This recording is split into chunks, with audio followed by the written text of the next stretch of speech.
ఏది ఏమైనా సరే ఒక మాట చెప్పుకోవాలి సార్ మనం.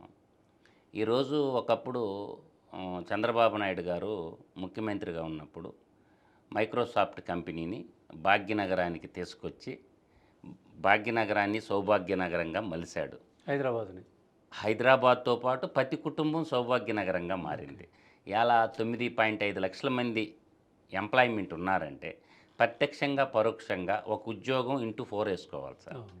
అంటే డ్రైవర్లు గానీ, హోటల్స్ గానీ ఏసుకుంటే దాదాపుగా ఒక 50 లక్షల మందికి జీవనోపాధి నగరంగా మారగలిగిందంటే ఒక ఒక హైటెక్ సిటీగా రూపాంతరం చెందింది. హైటెక్ సిటీగా రూపాంతరం చెందింది కాబట్టి ప్రత్యక్షంగా, పరోక్షంగా డైరెక్ట్ ఎంప్లాయ్‌మెంట్ 9.5 లక్షలు ఉంటే ఇంటూ 4 ఏసుకుంటే ఒక 50 లక్షల మందికి వచ్చింది కదా సార్. అంటే ఆలోచన విధానాల్లో మార్పు రాకుండా ఇప్పుడు మనకు వరమేందంటే ఆ రోజు భారతదేశానికి హైటెక్ సిటీ నిర్మాత ఎవరంటే ప్రపంచ దేశాలు అందరికీ తెలిసిందే చంద్రబాబు నాయుడు అని.